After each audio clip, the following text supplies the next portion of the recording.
Good morning. First of all, I would like to thank the strategy planning, cultural assessment department for the kind invitation to be part of the conference.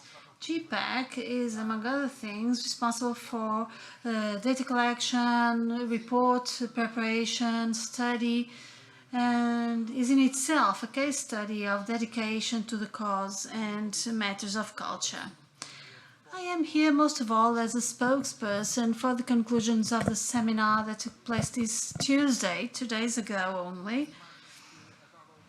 The pictures that will show up in my presentation will most of all signal my attachment to theatre, to a specific theatre, the National St. John Theatre here at Porto.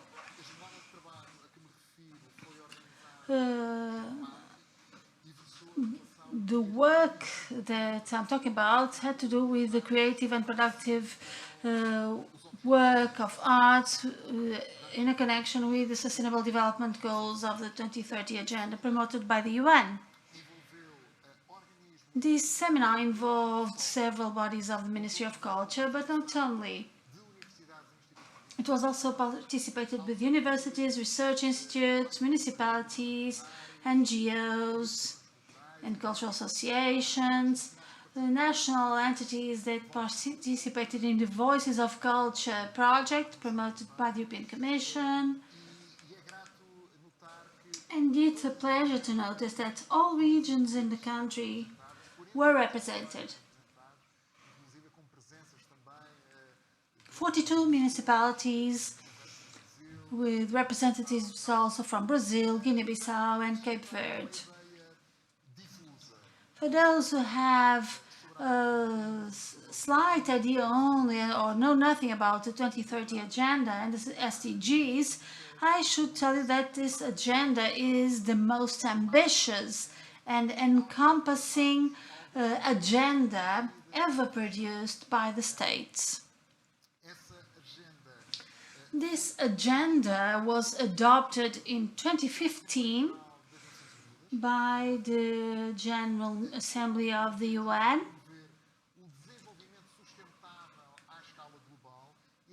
to promote sustainable development at a global scale, eradicating poverty, correcting inequalities, guaranteeing peace and safety, protecting the environment, and fighting against climate change, promoting technological innovation.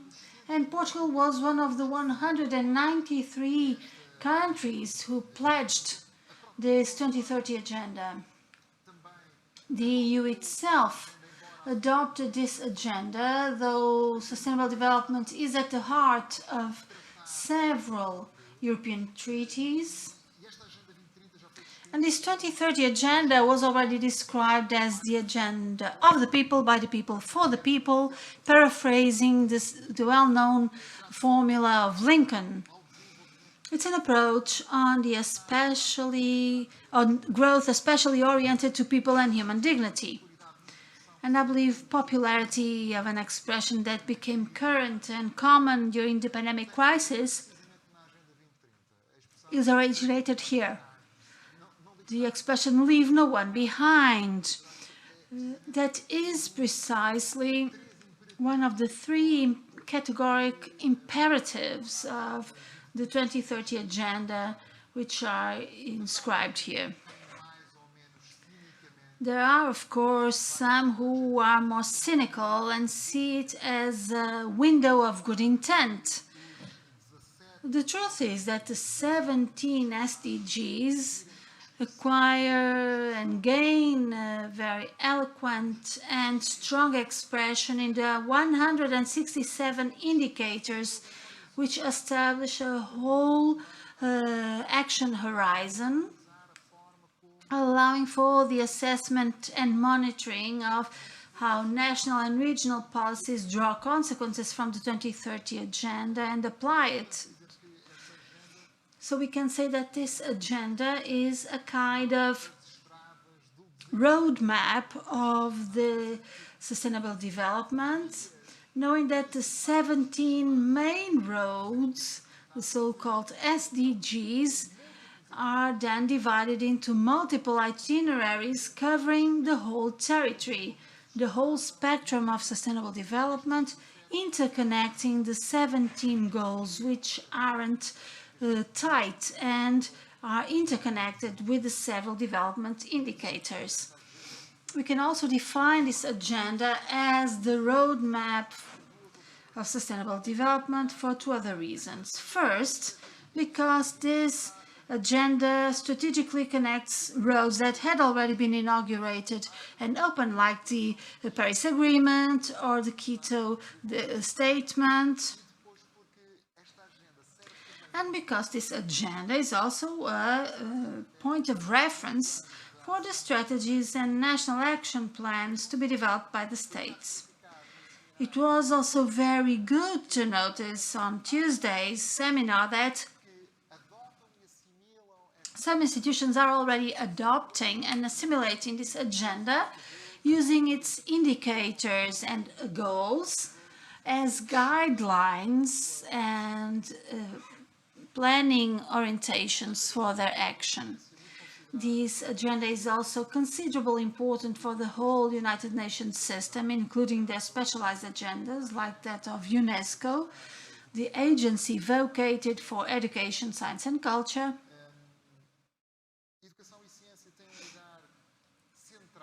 Education and science have a central fundamental role, perfectly recognizable in this 2030 agenda, but we wonder, where is culture in this agenda? Strictly speaking, it's not included it's not part of any of the 17 SDGs, which can reasonably and legitimately be subject to criticism and notice. UNESCO itself identifies the problem, saying that the lack of reliable data and of information produced by several entities, several bodies, tend to marginalize culture in the national strategies and policies for development, as well as within the UN. This insufficiency is an obstacle against full acknowledgement of arts and cultural heritage in the designing of national and transnational policies. Hence, the merit of the effort developed by GPAC within the national context to collect systematized data within cultural activities, and the effort shared also by public entities that should become aware of the importance of this systematization. And the presence of culture in this 2030 agenda reminds us of the illustrations of Martin Hanford. Where is Wally? Culture is there, we can be sure of that, but its presence requires an effort of analysis and attention. UNESCO has precisely been trying to grant visibility to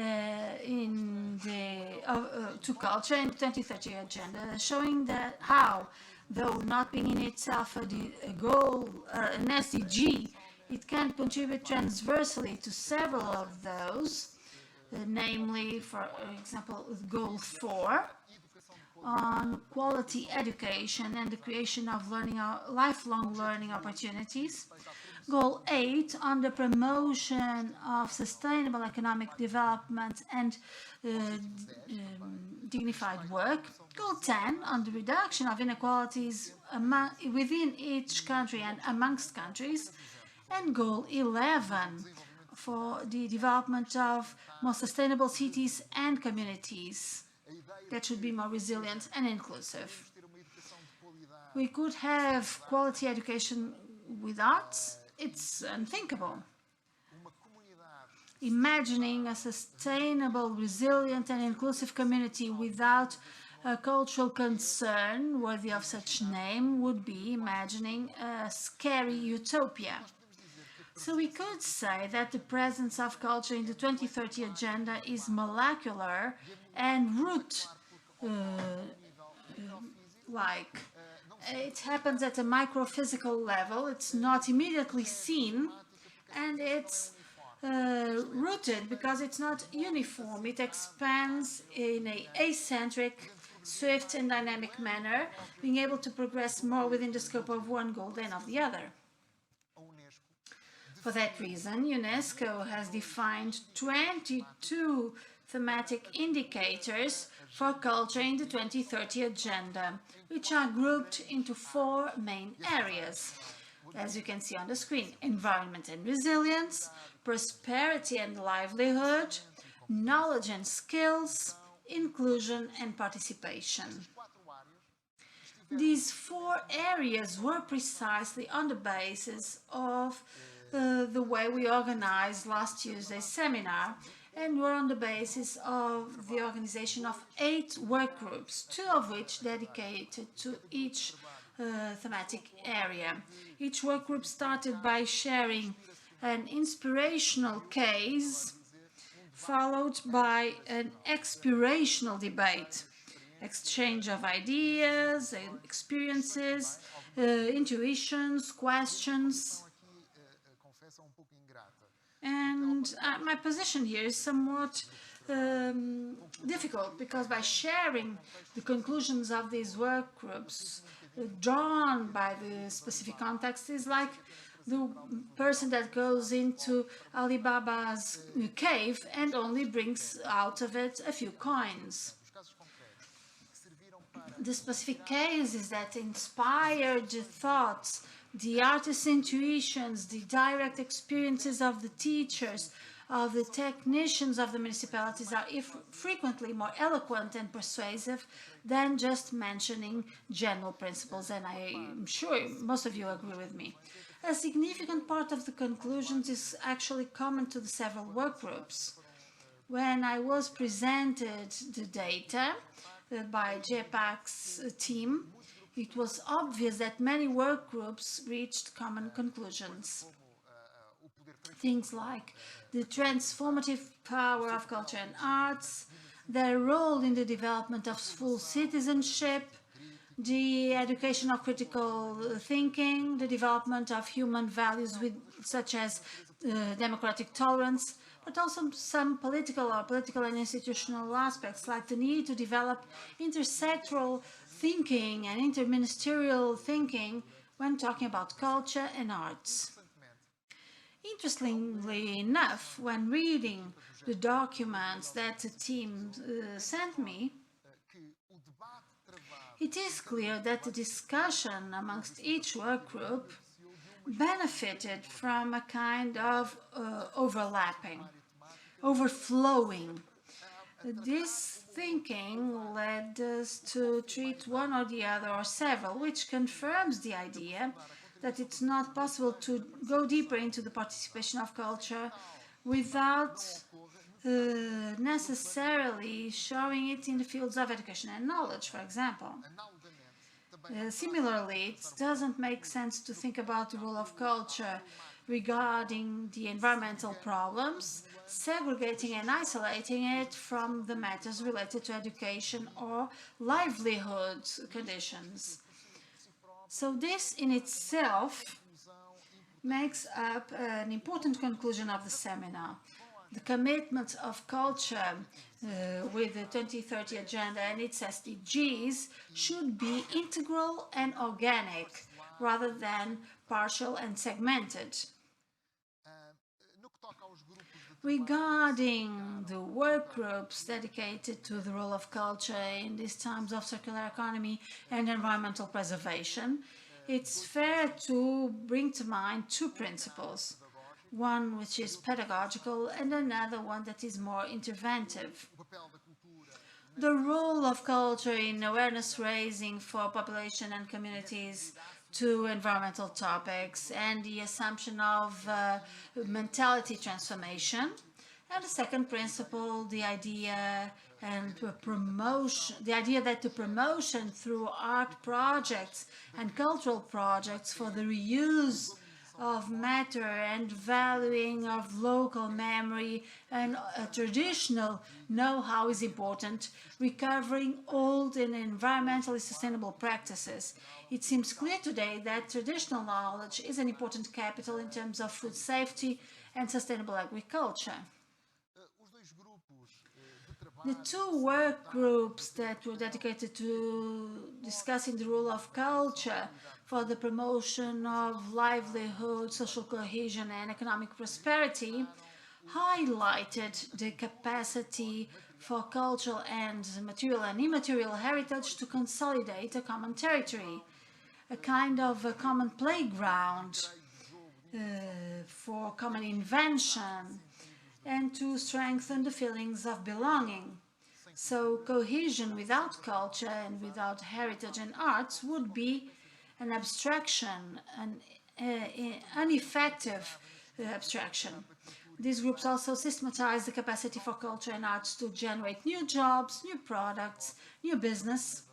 They did not fear the word, with an economic and social impact of a remarkable level in the communities. A study made in the end of 2020 about the country's cultural heritage goes beyond the perception of heritage being important for economy and states that heritage is a collective asset of strategic nature, such as forests or the sea. In these work groups, for this topic of prosperity and livelihood, they also approach the relevance of culture and arts for the rooting of youngsters at low-density territories and the promotion of intergenerational dialogue amongst the communities. They also mentioned the possibility of the establishment of a relationship between the traditional culture of a territory and the cultures of migrant communities that are then part of the territory afterwards. In the work groups on knowledge and skills, the image is a parody, of course. It didn't demonstrate the spirit. And in these work groups, the discussion was mostly on two aspects. First, what can arts bring to the education system and to the learning experience as a goal to strengthen and expand the acquiring of skills and development of new knowledge and attitudes. Secondly, the democratic access to culture and to the enjoyment of diversified artistic experiences by youngsters especially, not only as receivers, but also as producers and creators. These two groups insisted especially on a transversal claim, sympathy in the etymological meaning of the word, between culture and education. Education and art should have a common pathway, being sympathetic, and not just be parallel roads that virtually connect in the infinite. The possibilities of including arts in the classrooms in the protocol of education and learning, as proposed by Jacques Rancière, artistic practices have the virtue of fostering the idea that learning does not mean following a journey from the ignorance of the student and the knowledge of the master. It may mean the journey between what the student is still ignorant about and that which only he can learn in the forest of symbols and things. They also approach the role of culture and art in the teaching not only of the aesthetic sensitivity, but also the development of the critical sense and civil participation. Hence the importance of including arts in education, not only through access to cultural goods, but also with the direct involvement in artistic experiences. They renovated the need of education oriented towards human rights and the central nature of culture in that process, as if it wasn't possible, and I can see it not being possible to have education for human rights without a direct involvement at the heart of that learning of culture and arts, precisely with the intrinsic capacity of arts to foster the understanding of the other, the dialogue and empathy. There was also time to highlight the role of arts in the intent to create learning opportunities for everyone throughout life, So lifelong learning possibilities and not just mandatory schooling. The groups that approached inclusion and participation attributed special emphasis on the structured orientation of artistic projects for people, providing special attention to minorities. They concluded it's important to develop artistic and cultural projects from the context of origin, rendering them more pertinent in social terms, deepening the ties and feeling of belonging to the community. These groups considered that these artistic experiences favor also the approaching of problems that are socially covered up, and favor also the granting of a meaning to collective experiences. They also highlighted the need to establish high patterns of quality in these participatory and community projects, leaving aside the condescendence that shows up often in these type of projects, cultivating exigence, which is an interesting point. Of course, the issue of accessibility was also a topic here, physical, social, intellectual, as a categorical imperative for culture. Culture which is the forefront of accessibility.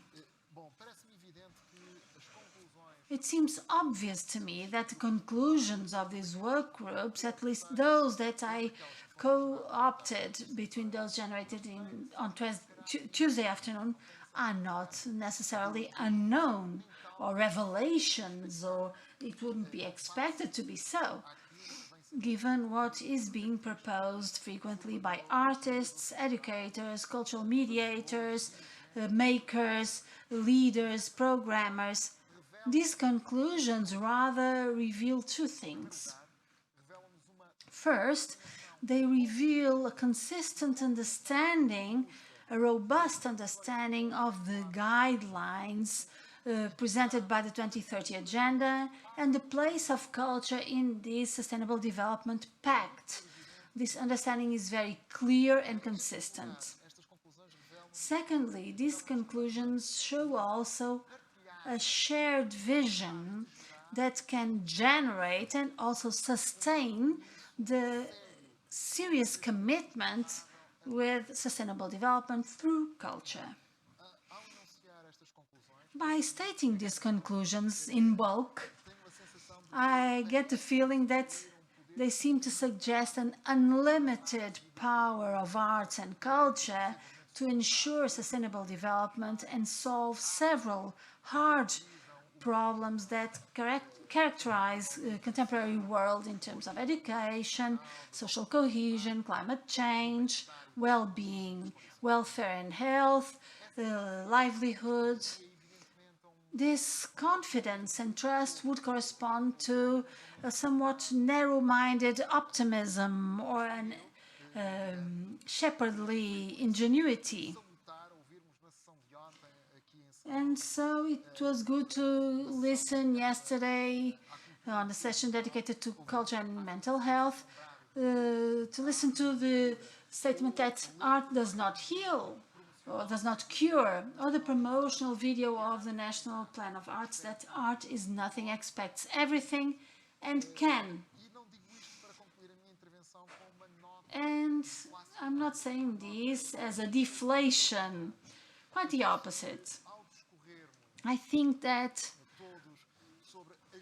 by considering the virtues and virtualities of arts and culture, when instrumentally serving such important and worthy causes like social cohesion and inclusion, quality education, environment, health, well-being, etc., when thinking about the virtues and virtualities of art and culture at the service of these aspects, we should also state overwhelmingly that culture is also an end in itself and by itself.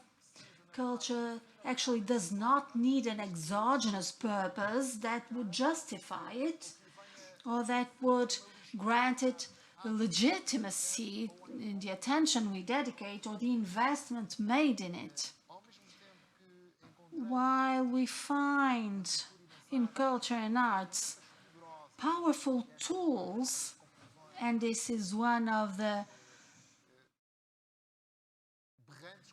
most colorful, astonishing, and stronger conclusions of the seminar, the fact that arts provide us with powerful tools to intervene in the world, communities, and human beings.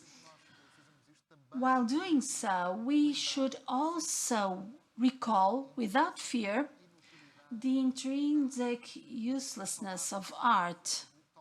It's strong and maybe even painful, but also healthy. Berthelot of Brest made an effort to make theater useful without ever being able to do it, and we are grateful for that. He himself acknowledged that it's not through superfluous that we survive, but it is for superfluous that we live. And the superfluous nature of theater is precious, and we are not willing to give it up. We could perhaps say that art is the uselessness that is fundamental to us. It's the accessory that has become fundamental for us. So with that, I mean that the instrumental use of culture and art is a legitimate strategy, has a specific efficacy, and is at the basis of projects of undeniable merit, some of which we could testify last Tuesday and in these 2 days here at Serralves. But we must also question, or at least ponder, the limits of this process. I recall, for example, that for a certain tradition of critical thinking, culture is only produced in conflict, and itself produces conflict. It needs referendum, it's against consensus. And from that point of view of the tradition of critical thinking, nothing would be more fatal to culture than making it serve a project of social harmonization and granting a useful tool or function to art that would derive from the dangerous stretching of art and giving it a safety mechanism. In any way, what I want to highlight here is that we should not lose sight from culture in its heritage dimensions, but also as a territory of creation and art production, being a value in itself. On the essay, Why Read the Classics?, Italo Calvin made several assumptions on a classic, but he never tells us objectively why we should read them. The classics, in the end, we get the feeling that we are left empty-handed, dissuading us from thinking that classics should be read because they serve us for some purpose. What he says in the end is a bit uncomforting. He says, it's better to read the classics than not to read them. Allow me to close my intervention with a small story, an apocryph history. This doesn't have a historic grounds, but they say that when Socrates was sentenced to death, while they were preparing the poison, he spent time learning music, flute music. That made his executioners astonished. What's the use? What's the purpose of learning that music? And he might have answered, to know it before I die. I am persuaded that when it's about culture, arts, humanities, this justification is enough when we are about to die or at any time of life. Thank you.